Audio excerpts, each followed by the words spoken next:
Okay, we ready? Yeah. You're not going to interrupt me this time? I'm gonna try not to.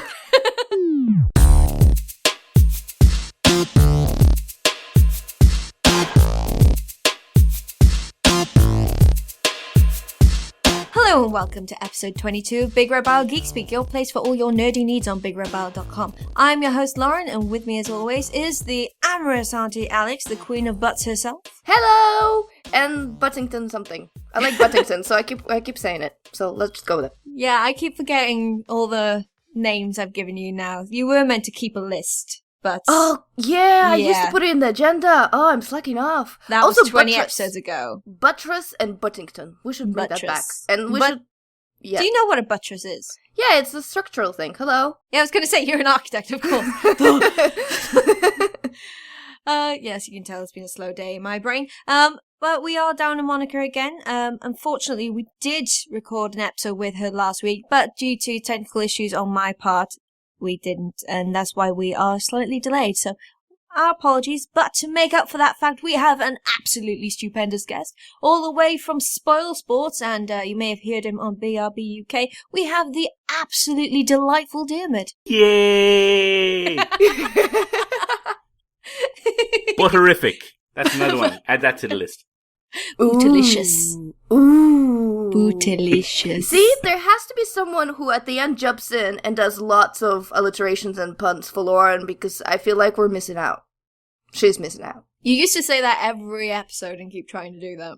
Yeah, and then You even tried a competition for it, and that failed. No, but I do actually have a list, but then we just get sidetracked with things on the agenda and the weird finds of the week, and I never get time to squeeze that in, but... Speaking of weird things of the week... Hey! So we have one this week. Again, it's from me, and it's a YouTube channel. And again, Alex hasn't watched it. Sorry. So I found a new YouTube channel, called Internet Comment Etiquette with Erik. I think the channel's called Etiquette. And it's a guy teaching people how to properly comment on internet videos and forums and Twitter. It's friggin' hilarious. It's just a guy sitting in his room discussing issues and researching them a bit and discussing it with you, kind of like he's teaching you. And then the comments or tweets at the end are just stupid and inane and quite crass. It's hilarious. And then other times he turns into a Viking and then comments saying he's going to steal your soul. And other times he goes so ridiculously polite and still scathing in his comments. It's absolutely brilliant. And he seems to have a vendetta against Ted Cruz. Do you guys know who he is? No, I don't know that many YouTubers. I feel like I'm too old for this now or something. Ted Cruz is a politician. Oh, right. I yeah. missed it all the way. Flew right past me. He is a Canadian politician, and this guy, Erik, seems to have a vendetta against him. So if you want to watch something that's pretty silly, only about 5 minutes long and quite enjoyable, check out Internet Comment Etiquette with Erik on Etiquette YouTube channel. Also follow him on Twitter. They are quite amusing too. Weird Find the Week done. Woohoo! Yay! That's a good one. They did have me crying with laughter. It was brilliant. I spent all of Saturday night watching them. Well, now I have to check it out. You really do. It is very, very funny. Speaking of what we did this weekend, I'm pretty sure most people in the world spent their weekend glued to the television box playing Star Wars Battlefront. That's right. Yep, David? Mm-hmm. I'm guessing you were drinking at that point. Yeah, quite a bit. Okay, David, so how did you feel about Battlefront now that we've actually got our hands fully on it? It's not the beta, it's not the EGX, it's the fully fledged minus DLC game. Well, that's the thing for me. I honestly did not think I was going to make the jump. I mean, I played the beta. I really enjoyed it. I played the stuff at EGX. I really enjoyed that too. But I honestly didn't think there was going to be enough of a game there for me to kind of... I thought I'd get it on the cheap maybe a few months down the line, and hopefully the community would still be there. And I was like, nah, I won't bother. And then the week rolled around, release day rolled around, and I was like, yeah, I'm going to jump. And I did. And I remember playing it that evening, and that's when Alex, Tim, everybody jumped onto the party we were having, and it was just so much fun. They nailed it. They nailed Star Wars. I haven't seen a game nail a kind of an aesthetic since Alien Isolation. It They is just beautiful. get it just so right. Everything sounds like Star Wars. It's excellent. Loved it. I know, just running around each of the maps, you see like all this desolation and death and all this macabre like scenery, and you see bones and stuff, but you still think, oh my god, this is beautiful, this looks awesome. It's just, it feels quite real and it works. Yeah, they did a really good job with just making it feel like you're in the movies. Like the fighting in the ice caves, half the time I wasn't shooting people because I was distracted by the bones on the ground. Going, I know! yeah, that's where the snow monster was! Time. Yeah, I was watching Coleman play because I was in the middle of making dinner, and all of a sudden he goes, look, I'm in a panther cave. Oh, there's bones. Oh, I'm being shot. But like I've seen loads of screenshots of people and they're like in a fight or whatever, and suddenly they just look up and there are Star Destroyers and X-Wings and all these things whizzing around, and they just kind of get blown away by everything that's happening. It's really, really impressive. One thing I did realise, how bloody slow AT-ATs are. Oh yeah. Oh yeah. Oh yeah. Especially when you're on the Imperial side, which is now not quite as easy as it was before. No, people actually figured out how to, properly complete objectives and fight on that map. And they'll just run around and shoot in the sky. Half the time I was trying to treat them like cows, kind of go behind them and shoot them in the backside, hoping that they would move a little faster. Shoot them in the It arse. didn't work. It did not work. Oh, one of the best things I saw. Again, this was Coleman playing. He was doing the AT-AT assault, so he was in the snow speeder trying to wrap the tow cable around the legs. Ooh, I haven't tried that yet. Ooh. Yeah, he was doing a run, but it glitched out, and his snow speeder kind of went between the top of the two legs, like on a sideways view. So it just looked like it was humping the side of the AT-AT. But he still completed the mission. It was still giving them the thing that, oh, level off. There you go, level off. Completed, detached tow cable, and down with the AT-AT, and you died. And then the AT-AT was there with a cigarette going, yeah, was that good for you? Yeah, so that was a strange one. But it's really cool. One of the maps I quite like is the is it called Heroes map, where there's one hero. Two. And the one where there's one hero villain, and you have to kill it, and then if you kill it, you become that hero villain. That's a hero hunt. Hero hunt, that's the one. That's quite cool. Yeah. Except if it's Boba Fett. Why don't you look like Boba Fett? Because whenever someone's Boba Fett, they just kind of shoot in the air, and you can't really shoot them. Oh, really? I don't know. Yeah, I found he's out of the villains, he's the most enjoyable one to play for me.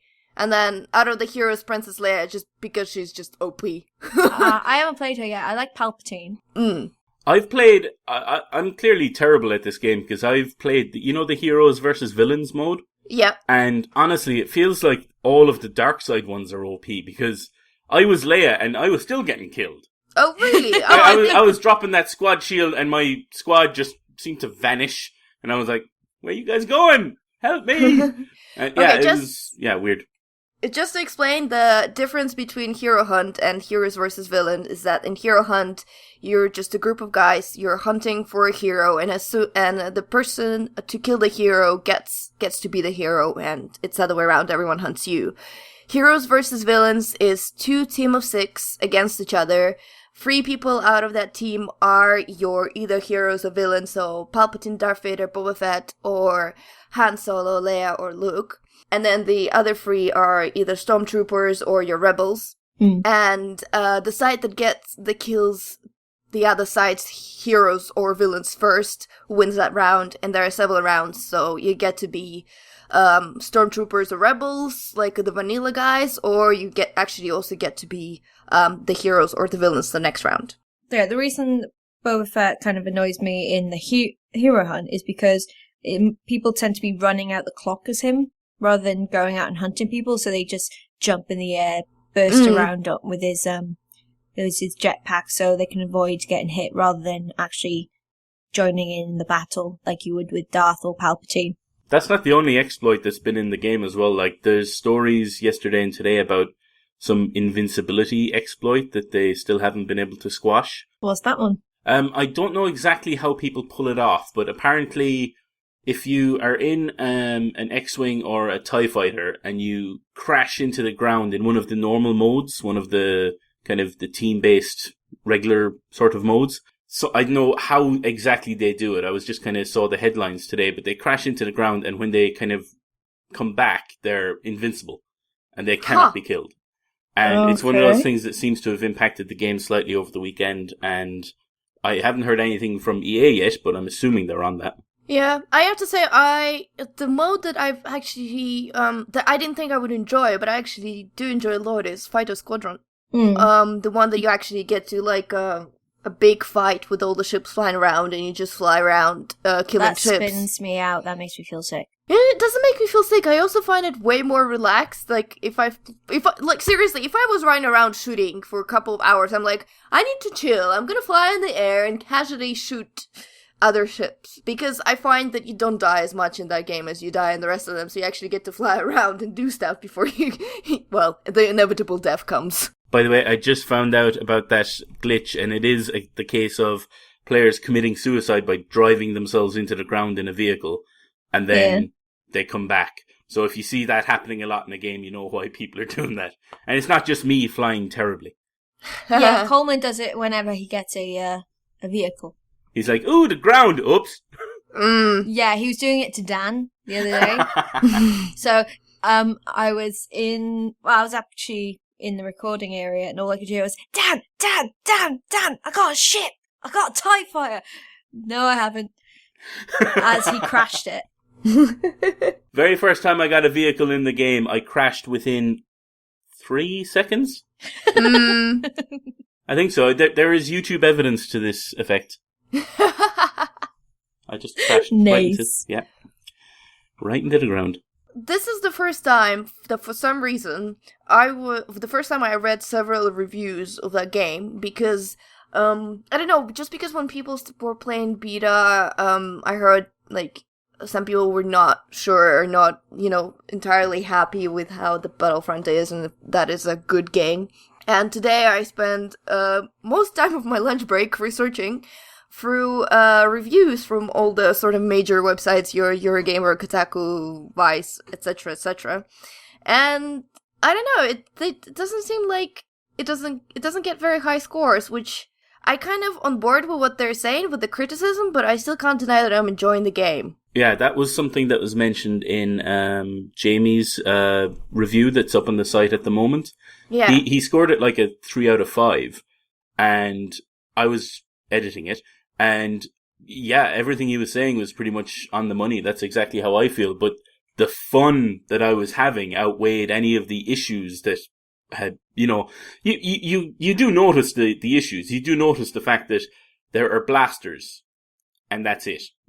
There are different types of blasters that shoot in slightly different ways, but that's all of the weapons. But you know what? To be honest, I'm completely fine with it. The range of weapon customizations in the games like Call of Duty just gives me panic attacks because I don't know what to do. I don't know what's good. I don't know what combines well better. Here, it just tells me this one shoots faster, this one has a better range, and this one does more damage. Yes, fair enough. I would agree with that. Yeah, definitely. There was a few that I was a bit disappointed that I couldn't access straight away because you had access to them during the beta, but I didn't realise that they were such high level unlocks, like the crossbow one, like Chewie's crossbow. Yeah. I didn't even get to that one yet. Yeah, it's a really high level unlock. And they just had it available. I think they were just trying to test it out, see if it was OP or anything.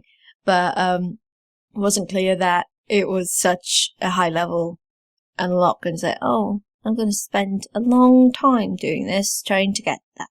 And I don't understand the whole diorama bit. Yeah, I think I've gone in there once and I was like, yep, I don't know what that is, but okay. I know it's like little challenges for you, but it's like, oh, complete this challenge and get a nice picture. Great. Thank you. I'll just go back to Walker Assault, please. Yeah, I think it's very much a game that is better when you know people on the server. So it's playing it on your own and trying to coordinate without talking to each other or knowing anyone else on the game is a bit frustrating. It's a lot more fun when you have a few people around and you're able to chat and experience each other being shot in the arse. One of the things that I enjoy, purely because I am, always better or terrible at shooters is the fact that the pickups are just out there in the world. Yes. You can Yes. anyone can pick them up. Anyone can become Luke or Vader. Anyone can pick up a TIE fighter or an X-Wing. It doesn't really matter what skill level you're at. If you see it, you could just go over and get it and trigger it, and that's it. You have a special ability. It's not something that's earned entirely through skill, and It's not elitist. Exactly. It allows everyone to play, and I think that was the most important thing. Based on the fact that the weapons are a bit kind of generic is probably the wrong term, but there's not great, there's not overpowered weapons. There's like just weapons for each kind of person, and they'll find their weapon, and then that'll be it. It's clearly a game that's built and made to be played by everybody, as many people as possible. It's like the casuals first-person shooter. And I don't mind that, because I'm pretty casual when it comes to first-person shooters. Yeah. And, like, come on, we know, whenever I go play, I end up swearing at some stupid stuff that's happening, because I'm like, oh, come on, you can't spawn there. Literally, I was playing Walker Assault, and I was just running, minding my own business for the battlefield, and until I turned around and realized that I'm standing right behind the spawn point for the opposite team. So I just lobbed a grenade at every time they spawned, got lots of kills. It was a complete dick move, I am aware, but it was also f***ing funny.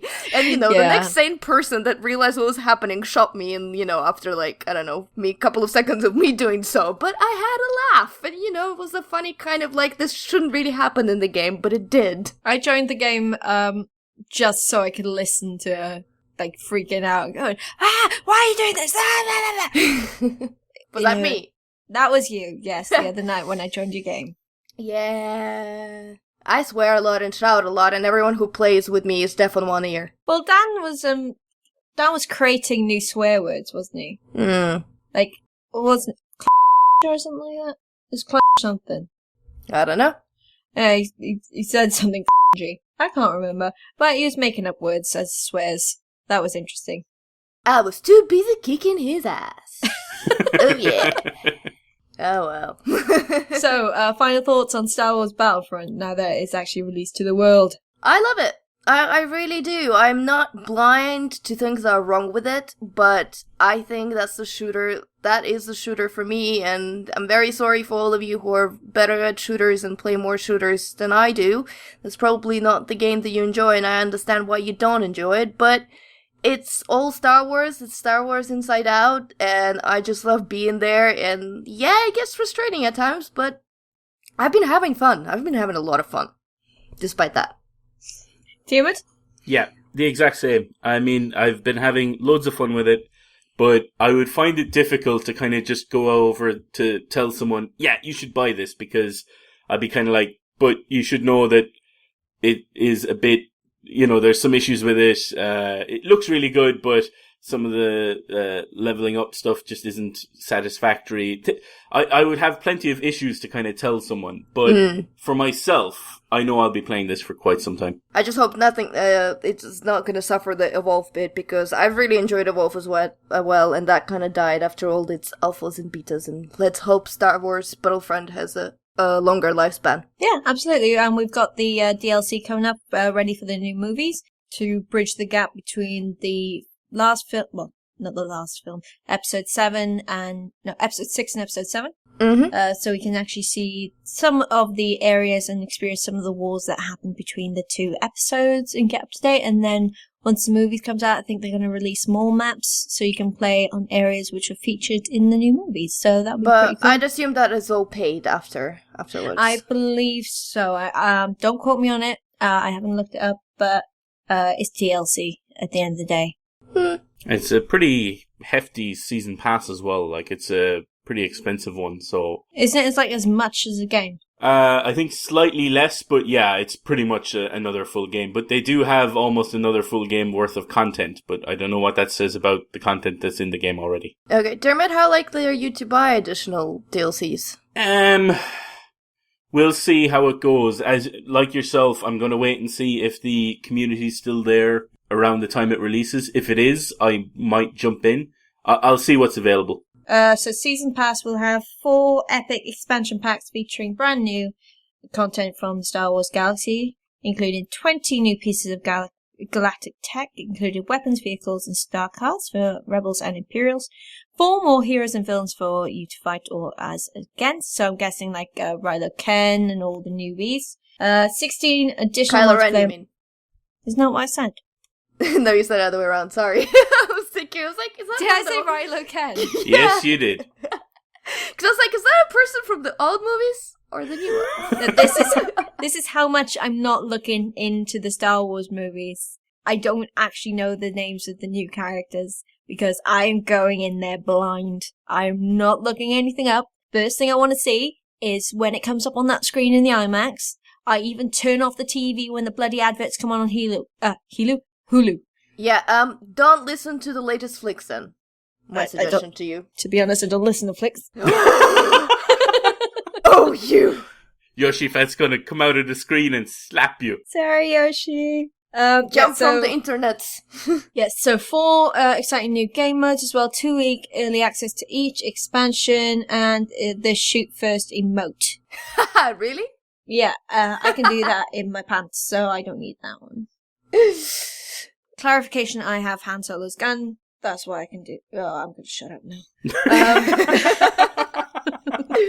She does have lots of guns. I've visited her flat. I have seen them on the shelf, proudly Shooting displayed. first in my pants. Nice. Mm. Yeah, and those people who watch me on the live stream towards the end, I think it was during Walking Dead, I was showing off a couple of my guns, my portal gun and my DL-44. Thought you were going to say pants there, but okay. No, I kept my trousers on during the live stream. As soon as the live stream stopped, then they came off. Pants off! Camera off, pants off. Yeah, I've been wearing those trousers for 24 hours. They were coming off, and then I was going to bed. I digress. So, we're all happy with Battlefront. I couldn't actually find the cost of the season pass because EA don't actually have this on their website. They have all the... I think if the game is, and I'm gonna say in dollars because that's a review that I read, so that stuck with me. If the game was $60, I think the season pass is about $40. So please transfer that to pounds, you people who are more clever than me. About £31. Oh no, there you hang on. go. No, the season pass is £39.99. Wow. Yep, it's a pricey one. Oh. Don't know if I'm going to be dipping into that one. Yeah, so that's the season pass for all of them things that I just said. But that is still bloody pricey, considering it's actually more than what you got in the game in the first place. Mm-hmm. Anyway, on to more kind of future content. I was lucky enough to go see a preview screening of the new Ant-Man Blu-ray. It's coming out anywhere between the 30th of November and the 8th of December. I can't get an actual strong answer on this, but it'll be out soon. No, I honestly can't. It'll be out when you see it. When you see it on the shelves, it's out. Yeah. Well, Amazon's saying it'll be released on the 30th of November, and you can pre-order it on there, so I'm going to trust Amazon, to be honest. They're pretty good. But Ant-Man's still as good as ever. No change in that. Got to see the whole movie again. Awesome. But they showed us 2 of the featurettes, which was behind the scene. Don't actually know the titles of the featurettes because they didn't tell us during the screening, but they're very interesting looking at how each of the scenes were filmed, how they went about the suit. There's actually 2 different suits that they used within the movie, a solid one and one which is a bit more flexible. Looking at the shrinking scenes as well. Did you know they actually made miniature scenes that they could put a camera through? I did not. Yeah, I thought that was pretty sweet. And it seemed like they had a lot of work, and the guy who plays Yellow Jacket, I'm not with it today. It's because I haven't got my lem sip this week, that's why. That's why you said lemon. That's why, yes. Yeah, so the guy who played Yellow Jacket, apparently he's like all stunt trained beforehand, and he would just like chuck himself everywhere and could be going for hours and hours and hours doing all his stunts. While Paul Rudd, bless him, he'd do one stunt like, I need a break. But there are some spectacular images on the internet of some of the deleted scenes and bloopers, because I was very upset they didn't show us the bloopers, of Paul Rudd dancing, which I must say is always a good sight if you've ever seen Paul Rudd dancing on the internet. If you've seen Salad Man, or Salaryman I think it is, on YouTube, Paul Rudd dancing is quite a spectacular sight and very, very amusing. So if you just get the Blu-ray for that fact on its own, I think it's worth its money.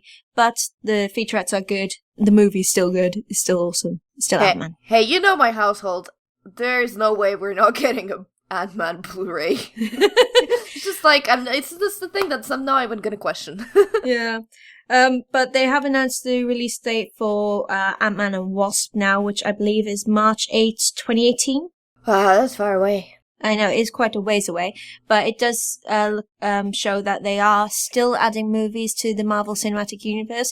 If you listen to us a fair few episodes ago now, we discussed all the upcoming movies, which ended with Inhumans, but now we've got a few more before Inhumans. We've got all the images from Doctor Strange coming out, so lots and lots of things from Marvel to look forward to. So, yay! When is, what's his face, Civil War again? That's 2016. Yeah, that's coming soon. That's only a few months away. Yeah, that's not far. I think that's next June. Let me just check. June? Yeah, I think before then we'll have Deadpool. But Deadpool's in February. Okay. Is there, that's not on this list, is it? I don't think it's not a Marvel. It's obviously a Marvel character, but I think it's made by Fox, so it's not on their list. Okay, that makes sense. Yeah, so we finished up phase 2 with Ant-Man. Okay, so Civil War is May the 6th.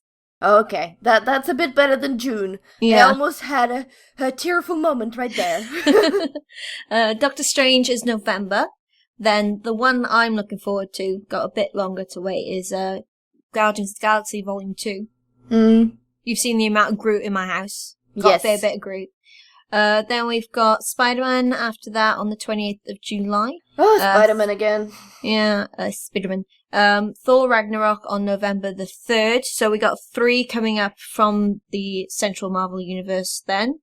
Then we've got 2018, we've got another 3, so we got Black Panther, Avengers, Infinity War Part 1, and Ant-Man and the Wasp. They're actually pretty close together, so Black Panther's February, Avengers is May, and Ant-Man and the Wasp is July. God, we're gonna spend a lot of money on cinema that year. Yeah, but there's nothing in the second half of the year, because they usually have one in November. Huh. Yeah, very strange. Very, very strange. We haven't got one this half of the year. Unless Fox or Sony have another one in there somewhere. Maybe. I know Fox have like Fantastic Four and X-Men. Another Fantastic Four. You never know. They could reboot it the third time. Third time's the charm. Third time's the charm. Oh, yay. Yes, and then after that we have we have Captain Marvel 2019 in March, Avengers Infinity War Part 2 May, and then Inhumans July 12th, 2019. So that's where we're ending at the minute, 2019. So we still got, 4 years of Marvel movies? Just enough. Enough. Speaking of Marvel. Yeah, so last week was quite a big week for the Marvel franchise, as we had a new Marvel would you call it a miniseries or just series? It's a normal series. Yeah, it's like 13 episodes, so. Yeah. So Jessica Jones came our way this week, and we were introduced to the delightful Jessica, and also to a couple of other Marvel regulars, such as Luke Cage. Yep. Mm-hmm. Yep. Trish. Do you know who Trish is? Oh, she's a cat person. I don't remember. Hellcat. Hellcat. Okay, there you go. And Kilgraves. Do you know his alias? Purple Man, isn't it? Purple Man, yeah. Oh, is it? Yeah, Purple Man. He's actually purple in the comics because something changed his skin color. And he's from Croatia, originally. I'm glad they didn't go with that. We've pretty much got evil Doctor Who, which I'm happy with. Can I just say, Tennant. What is it with his tongue when he's being evil? When he's evil, it's the tongue. I don't know about the tongue, but he's so good. Oh, he's awesome. He's so good. Like, it's gonna hurt me a little bit on the inside, and believe it, it's really hard for me to say it out loud, and especially admit it to myself. But I think this is the best Marvel villain we've had so far, and I have to put them above Loki, which hurts me. Okay, He's so much sassier. Yeah, Oh. he's sassier than Loki. I prefer him. He's got the Tennant charm. He's just David Tennant, but slightly evil. He just has so many layers and so much interesting. It's like the first character that villain that they really want in is like, he's not about taking over the bloody world. I don't think that much is a spoiler. You can get that pretty much from the trailer. He's not like destroy everything and kill everything for no reason. He actually has reasons for things he does, and you kind of understand him more and more as you go through the TV series. And at some points through the series, I went through like stages of thinking that I have like some condition in my head, because first I was laughing at him because he was freaking hilarious. Oh, yeah. Then he was me off, and I was like, you're a horrible being. How can you do this to things? And then I was feeling sorry for him. Like, and that was in the, like, just through one episode. There's those feelings that were completely different spectrum from each other. Oh, he's such a good character. I really, really enjoy him. Like, Jessica is very dark and brooding, and she's very angry, but you can see where it stemmed from. And as you get further on through the series, it's less like her kind of smashing, I'm drunk, I'm hard, I get stuff done, and you actually realize, like, oh, she's seen some she deserves to be an alcoholic. No one deserves to be an alcoholic, but you can see why she's drinking. Yes. Good addendum there, good addendum. That's good stuff, good stuff. Yeah, but, like, at the start, she does a few things where you think, really? Come on, we know you know this. Why are you doing that? Oh, don't do that, Jessica. I think you might, I hope you know what I'm referring to. It's like in the first 3 episodes. Yeah, first couple episodes where you're like, it's a typical one character doesn't want to tell the other character the truth, but then you know that at some point that character will have to tell the truth, and that those 2 characters are gonna have a fight over it and gonna try to get over the fact that the other character lied to them. But the thing is, before that whole part, the thing she did to that other character. Yes, yeah. That was an added level of, it's like, oh, no, don't do that. Why are you doing that? And you're doing it again, and again, and again. There's a lot of that. I was surprised how much of that there was in the series. I was actually listening to, for research purposes, to someone else's other podcast, and they had actually interviewed with Kristen Reeder and one of the creators, and they basically said that the studio... Well, first of all, the first interesting part that the thing that I found out is that first, originally they pitched for ABC, which I'm glad they didn't, because there are a lot of restrictions on general cable show, and I don't think it would have been as sort of gritty and as dark as... And as good. Yeah, and as good as the TV show now. And the second one, that the only restriction they had from Netflix is that they were not allowed to say but they could pretty much do everything else. And it shows. It made me say that plenty of times. Oh my god, there's some bits where it's not as kind of violent as Daredevil, which I kind of like, because Daredevil was just haven't gotten to where it's violent. Yeah, but I mean, had to turn around at some point. At some point during an episode, I had to look away, and I'm not usually that skimmish. No, I mean, with Daredevil, you pretty much had full-on violence from the start. They were beating up each other every single episode. There was, like, full-on kind of attacks and things blowing up. But with Jessica, you kind of see the story. It's a lot more story-driven, I feel. But then when they drop the violence into those moments, is so much more powerful. Like when the neighbor. Yeah. Mm-hmm. Yeah. You know the neighbor? Uh-huh. Yeah, when I saw that, I just kind of clasped my hand over my mouth, and I was just like disgusted. Like, I don't think I would have felt that kind of emotion if it was like Daredevil, because you kind of get desensitized to it a little bit because you see it all the time. But because they kind of choose their moments a bit more in Jessica, it's a bit more powerful. Yeah. Yeah. I mean, the character Jessica starts out unlikable, really. I mean, you're not meant to like her at the start, but as you find out what happened to her and why she is the way she is, then you kind of start feeling sympathy for her, and you understand why she's as driven as she is to do certain things. But then you have the characters around her who are all impacting her life in different ways, and they crop up in ways that you don't expect, which I kind of liked. I liked the way the story's going, but it is a lot more kind of based on character arcs than it is on their powers. Yeah. Like, it's the most overt reference to their powers is, I think when Luke, shows the experiment with the buzzsaw. I mean, that is the, like, at least so far, I've only watched a few episodes in, yourselves. But that's the most overt reference to their powers. Everything else is just, she's slightly stronger than everybody else. Well, slightly, but you know what I mean. When she's serving the subpoena as well. Oh yeah, I was just gonna say, I love that. I can dig. melt your insides with my laser eyes. What are you on about?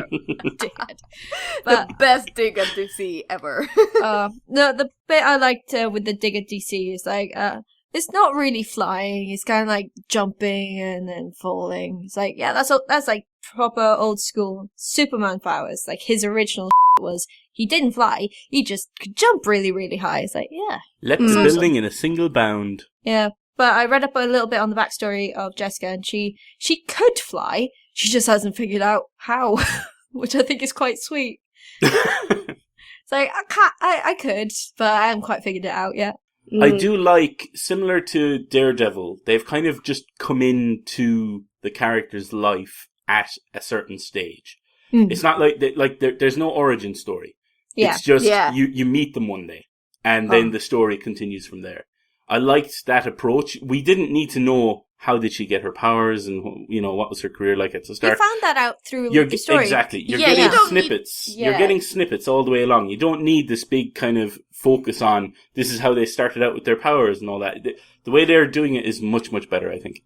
There was one point when I was kind of intrigued by Trish, because she's not the atypical best friend type, which I quite like. She actually has some sass. She could kick some shit. But there's like elements which are missing in her story. Like I think I was about 3 episodes in, I was thinking, how the hell do they know each other? Why are they linked? Because you're not told, and then as you go through, you discover, they were stepsisters. She was fostered after the accident. They mentioned quite like in the passing about their relationship with Trish's mother and Jessica's adopted mother, but they don't return to it until a couple of episodes later, and I kind of like that actually. Yeah. It could have been so much easier to know because she's working as a private investigator. It could have been so easy into full, one episode, one story kind of thing when she's just solving out the crimes and Kilgrave is somewhere in the very, very background. But I kind of love it that things that happen, they continue to happen. Someone broke through her front door. Well, that continues to be a thing that every character points out as they come to visit. It's like, what's up with that door, woman? Don't you need to lock it? And, the first kind of like her case with Hope that started in the first episode. This is the still thing that is a driving force for everything that Jessica is doing from episode number 1 until, I don't remember which episode I stopped on, but even until there. I do like the fact that seems to be a trope with Netflix or TV shows now. It's the same thing that happened with Daredevil. You have this one arc, and you do have some stuff happening in each episode that's different, but it is one story, and you can either take it in by binge watching, which a lot of people did, like myself, and with Daredevil at least. Or you can kind of take it in, or you can kind of just take little snippets of it. You can watch more than one episode at a time. It's all just there for you. So you consume it at your own rate. And that's why, that story is able to be told. If it was forced to be split out into kind of over weeks, and then you have breaks and all of that kind of stuff, it would have forced the writers to have, flashbacks or previously on and all of that kind of stuff. They can avoid all of that this way. I hate mid-season breaks. They're the worst thing in American TV, except for all the ad breaks if you watch it normally. And they're coming up for all of the shows that are running right now. They're coming up. The mid-season break is in the next few weeks. It's like, oh no, what am I going to do? Just show them to me now. I just want to watch them. Yeah, so that's why I quite like the whole Netflix model. I do enjoy the whole naming of them as well. So all the episodes are AKA and then a memorable snippet from the actual episode. So one of my favorites is AKA The Sandwich Saved Me, which is episode 5. And AKA Top Shelf Perverts, which is amusing. So that's quite fun. I don't know if spirits. that's a holdover from the comic book, whether it's named like that in the comic book as well, because I haven't read them. But I do like the fact that that ties in with the name of her company, Alias Investigations. Yeah. That I think the comic book she was. I think the in comic book was is actually Alias. called Alias rather than Jessica Jones. Yeah. Yeah, I think it's called Alias. But there was a scene where they did kind of hark back to her whole Jewel persona, because in the comics she is known as Jewel, and she has purple hair and a white, blue, and purple jumpsuit. Kind of like it's got actual trousers, and it comes up to her boobs, and then it's an asymmetric peak over one of her boobs, but no actual straps. So I don't know how it bloody stays on. But they actually show it. Yeah, clearly. Super boobs. That's her superpower. Hold that suit on. Or boob tape. One or the other. Tit tape. So I thought that was quite fun when they showed that into in the storyline. But also, they haven't made her look like a typical kind of superheroine. You know what I mean? Yeah. Like, I know in the comics and everything, she's not a big girl. She's not busty like any of the other ones. But she looks normal. She looks like you'd see her down the street in New York. You wouldn't think nothing of her, really. She's very pretty, but other than that, you wouldn't expect her to be able to kick your ass or lift you up over her head. Yeah. Yeah. Mm-hmm. So I thought that was pretty cool. And Kristen Ritter really, really suits the role. I'm really enjoying her. I liked her in Don't Trust the Bee in Apartment 23. That's what I keep hearing about. That's the thing of hers that I keep hearing. That's really good. It's hilarious. It's really, really funny. It was on Netflix. It may still be there, but she's like in supermodel form then. So she's actually thinner than she is in Jessica Jones. All right. Very gaunt because she's meant to be on like a vodka-only diet type thing. Well, considering Jessica Jones is on a whiskey diet, you wouldn't expect much difference. But yeah, you can, like, when she hasn't got a jacket on, you can see she's got some definition, but you never think like, oh, she could actually chuck me over this building and kick me into a bus. I do have 2 criticisms. Go on. And one of them is kind of silly. It's kind of like, okay, that's fine. But sometimes the TV series assumes we're a bit of an idiot by having this flashbacks to this various obvious things that, hello, we've noticed that bright yellow thumbstick. Yeah. Like, you don't need to have a couple of seconds long flashback of her thinking, remembering it back. Like, we remember, it was very bright, it was very yellow, it was the moment that was highlighted to us by many times. Yeah, by the setting for us to remember. And then there was also another one, which I don't think you guys have gotten to it yet, so I'm just gonna say, like, she just realizes something, yeah? Mm-hmm. And it kind of, when it first happens, it happens sort of in the kind of a fight tungling scene, and it happens very fast, but you do pick up on it. Yeah. And then she kind of goes outside and she starts thinking, and you replay this kind of the bit of that scene in a slow motion, and you're like sitting there like, no, come on, I'm not that stupid. I get it. I saw that. It would have been so much cooler if you didn't show me this cutscene before, and you would just assume that I'm clever enough to figure this out. And all she did, she would go outside, she would have the thoughtful face, and she'd smile to herself, and she'd walk away. And you wouldn't have this long cutscene like chewing the information up for us and put it in our mouths. That's surprising, because there's actually a scene that I was yelling at the TV at, because there was a subtle hint of something that was completely disregarded, and then when you got to the scene in the police station later, it's just like, oh, that was there! What? How did you not notice that, you stupid woman? So, I'm gonna ask you afterwards what that is, because I'm not sure what I know. Because I don't want to spoil that, because it is quite a big thing, but when I was watching, it's like, oh, that! What are they doing? That! It was quite cool. Alright. And the other criticisms that I have, well, we've kind of already talked about it, so I would consider it slightly spoilerish, but I think we've mentioned it in sort of who the characters are. But pretty much everyone you've met in that TV series has either superpowers, or is gonna get superpowers, or is special in some way, or they're people who've met each other in the past that ended up together by just happenstance. And the junkie. Yeah, like the junkie. And it makes the city feel very, very tiny. And like, you can't just be meeting these random people and then ended up living next door to them for no good reason. Like, I guess it works for the story and to make that moment a bit more poignant, but it's also makes New York seem very, very tiny. Like the two kind of major characters that you've met suddenly turn out to have superpowers at some point later on. Don't watch The Flash. Pretty much everybody you meet in The Flash gets powers eventually.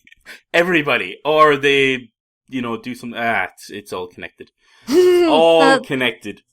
But the whole thing with her knowing that person who lives nearby before, that was like a planned thing, so that was part of the story. Yeah, I guess. I'm just like her, so you get this Hellcat, or whatever her name, that's gonna get her powers. Then she meets, obviously, Nick Cage, then there's other person that Does she have powers? Well, I don't know if she gets powers, but she gets superhero, at least in the comics, and I don't know if that actually happens in the TV series, but like, it seems like every person she touches suddenly becomes either special or have been special for a while, like Nick Cage's character. Like, it's a big city. You're bound to meet some normal people as well. Yeah. So, Hellcat, or Trish, she becomes Hellcat, and she's a well-trained martial artist and gymnast, psychic senses, force field generation, wrist-mounted retractable claws, and grappling hooks. That's from a comic, I'm assuming. Yeah. So I'm doubting she's going to get psychic senses or force field generation. Because that'll be hard to explain, really. Well, another crazy experiment will just do it. True, very true. And speaking of crazy experiments, I've found the rest of the Marvel movies that are non-cinematic universe. So, Deadpool is out in 2016. He is out in February, in time for my birthday. Woot woot. Yay! And then we've got X-Men Apocalypse next year as well. We've got an untitled Wolverine sequel, 2017. That's The Wolverine. And Fantastic Four sequel in the same year. Oh. And that looks like Sorry. it. So, no. You're really looking forward to that, aren't you, Alex? Oh yeah, I love Fantastic Four. I haven't even watched this new one. It looked like tripe. The only reason I was going to watch it is because there's a good actor in it who was in Black Mirror. I can't remember his name. He's in Black Mirror and he's in Dead Man's Shoes, and I liked him, and that was about it.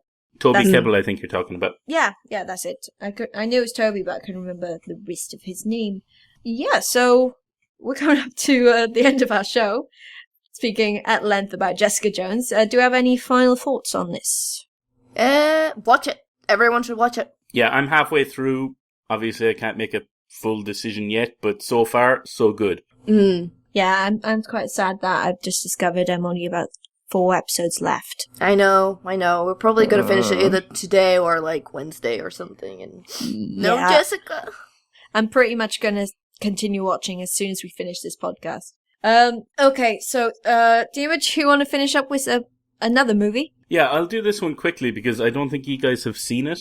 Nope. Yes. But it's the new James Bond movie, Spectre. I really enjoyed Skyfall. I thought Sam Mendes did a really good job of kind of marrying the Daniel Craig Bond, who's always been a bit more serious business and all that kind of stuff. Sure. To the old Bond stuff, like the stuff that we grew up with, the gadgets, the Moneypenny, all of that kind of ridiculousness that is Bond. And I thought it did a really good job of kind of marrying those, at least towards the end of the movie. And this one I thought was going to kick on and be the same thing again. But it's a different story. They take it in a different direction, which I like. I like the fact that they didn't just do Skyfall again. And I thought, from the very start, the opening scene is worth the price of admission. It's brilliant. It's this one long camera shot that goes from Mexico City's Day of the Dead celebrations all the way towards, kind of the end of the scene, which is all really exciting. And it goes through the crowds into a hotel room, out the window, over to another room. It's all really well done. And then it kicks on from there, and it has some brilliant characters in it. Christoph Waltz is in it. Yeah, I love him. Everyone loves Christoph Waltz.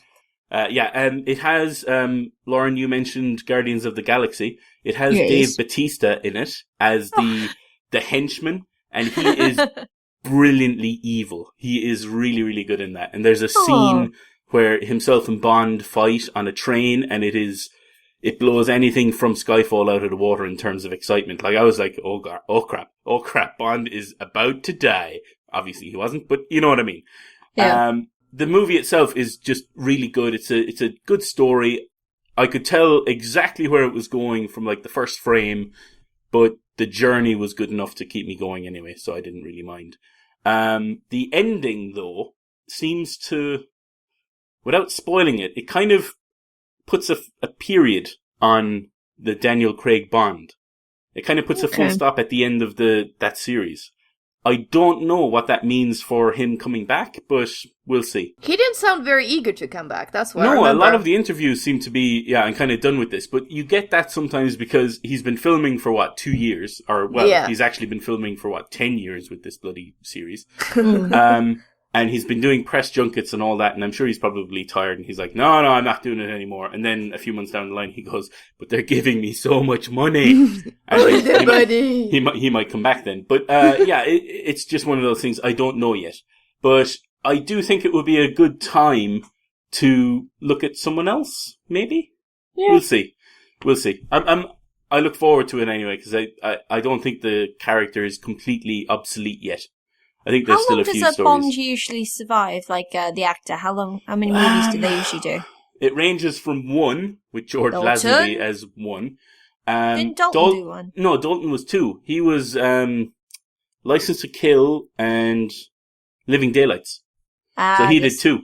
I think the longest serving one was either Moore. I think it was Moore. I think he was like 5 or 6, and I think Craig is now up to 4. So it's around that amount of time. I actually had to count on my hands how many movies Craig was in. I had to think, Couple of Solace, this one, and this one. 4 Bonds, 1 Bond. I don't know why I'm the count now. You're such a good girl, Lauren. Well done. Have a cookie. Oh, cookie. I like cookies. Cookie. Alex, say, put the cookie down. Put the cookie down. I don't know. That's his Schwarzenegger. Put the cookie down. There we go. I lost it. I lost my Schwarzenegger. Put the cookie down. After that Sunday, I can't do Schwarzenegger anymore. Who is your daddy and what does he do?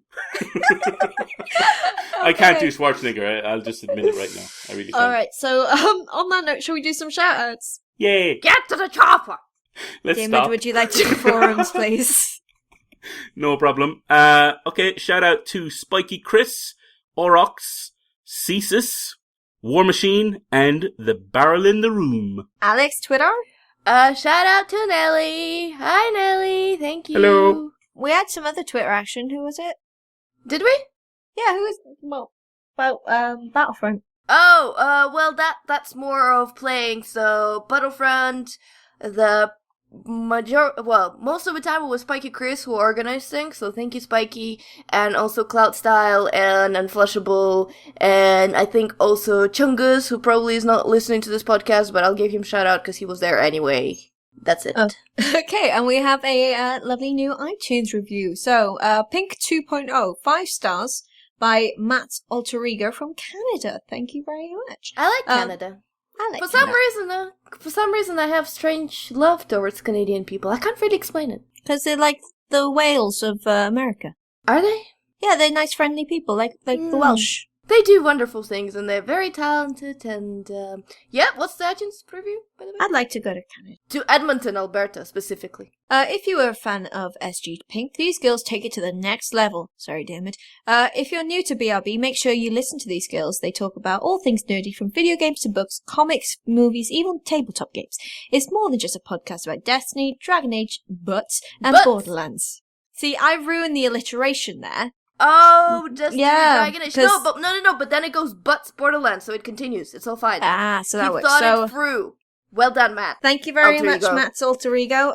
If you would like to get in contact, leave us a comment, leave us a review, leave us some criticism, but only very nice criticism so we can improve. Please do so either via the Twitter at Big Red Barrel. using the hashtag Geek Speak on the forums down below where this, I went Christopher Walken then. Down below this episode, that was my best Walken ever. And it was unintentional. I'm so pleased with myself. So also on Facebook, on the Big Red Barrel Facebook group, you can leave us a little message on there, or on iTunes. Leave us 5 stars. 5 stars, very nice, but we're not going to pressure you. You do what you feel. You do you. Just make sure you leave us a comment as well. We do like those from anywhere in the world. We like to know where our listeners are coming from. If you'd like to contact us directly, I am at The Sweet Shrimp. I am a Dusty Tulip _ I am at Diarmuid_S. Yay! Also, every week we have an event at Loading Bar in Dalston, London called Tabletop Tuesday. Each week we have a new featured game which you could win on the very night. If you come along and play it just once, you don't have to win it. You don't have to understand it even. You get put into a prize draw and you could win that game by 10:30 that very evening. You can also say hello to Alex, is usually here, and so is Tim. You can go abuse Tim, please do. Don't abuse Tim. He's sick this week. Say nice things to Tim. You can abuse me. I can take it. Yeah, so send Tim some lovely get well soon messages and tell him to play Destiny. No. I think that would be funny. I think that'd be funny. Nah, I guess that would be funny. Yeah, so have I missed anything? You missed Diarmuid's special things. Oh yes, thank you again to Diarmuid for joining us on the show. You should go over and listen to his podcast, SpoilSports. If you didn't guess from the title, they spoil some things. So they take various... We warn you first. We warn us. The name kind of warns you. It's called Indeed. SpoilSports. So they... Yeah, I got spoiled in Fantastic Four. It ruined my movie experience. Yeah. Aren't you so glad? I don't know what's going on anymore. But I've never seen Fantastic Four in my life. It's fine. Calm. So they take various video games, movies, and other media, and they spoil the living heck out of it. What's your most recent one, Diarmuid? The one we did last week was Metal Gear Solid 5, The Phantom Pain. That was a really good episode, actually. I really enjoyed that. I could have talked like that for hours, but we only did it for 30 minutes. And this week is going to be Mad Max Fury Road. I don't like that Mad film. Max. I don't like that film. No? It's fine. It's fine. But he hosts that with his very good friend Sean LeBode. Did we have Sean on the show before? Nope. But we are planning to get him at some point when there is another seat is open. I'm getting confused with guests. You should write them down. Like the butts stuff. It's okay, I remember them. Yeah, we make so many notes, we don't actually put when there's guests on. I even forgot which episode I wasn't on. It's like, hang on, my colour's there. I wasn't on that episode. Julia took over my colour. Grrr! Yeah. Our notes are colour-coded. We each have a colour so we know who's talking about what, and if we have a conversation in the show notes, we know who's talking. See, Diarmuid was extremely polite. He took orange. No one has been orange before. That's Good true, guess, Diarmuid. I That's want all it to your be colour. green. I want it to be green. I'm always green. I am red. And on that note, I think we shall bid you adieu for episode 22 of Big Red Barrel Geek Speak. I have been Lauren. I have been Butts. I've been Diarmuid. And we bid you goodbye. Bye. Bye. Butts.